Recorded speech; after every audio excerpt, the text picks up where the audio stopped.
Ito mga idol, ang lupang ito. Nandito lang ito sa Pilipinas mga idol. Pero kung titingnan mo, para itong sa Africa. So ang lupa dito, tingnan nyo mga idol, talagang parang sa Africa.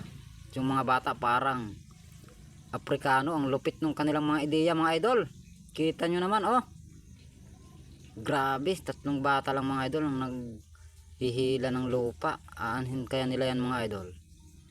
Yan ayo, hirap na idol yung isa. Yan, nakangiwit pa mga idol.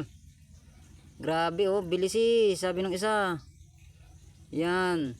Saan kaya na nila dadalhin yan mga idol? Yan oh, yun. Bah, may magandang Afrikana dito mga idol. Grabe oh. Ganda. Ayun, doon pala nila dadalhin. Ang lupit mga idol ang ideya nila. Yan oh mga idol, tingnan nyo. Ayan, dyan pala nila tinatapon mga idol para tumaas. Ayan, yan ang paligid nila mga idol. Dyan pala nila dinadala yung lupang hila-hila. Grabe mga idol, ang galing. Lupit ng ideya mga idol.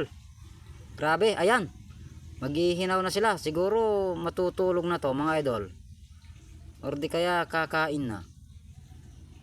Nandito lang ito mga idol sa Pilipinas. Yan o mga idol, kita nyo yan mga idol. Grabe ang sisipag mga idol ng mga bata dito. Yan. Ito naman o. Ang ganda ng kulay ng lupa. God bless sa inyo.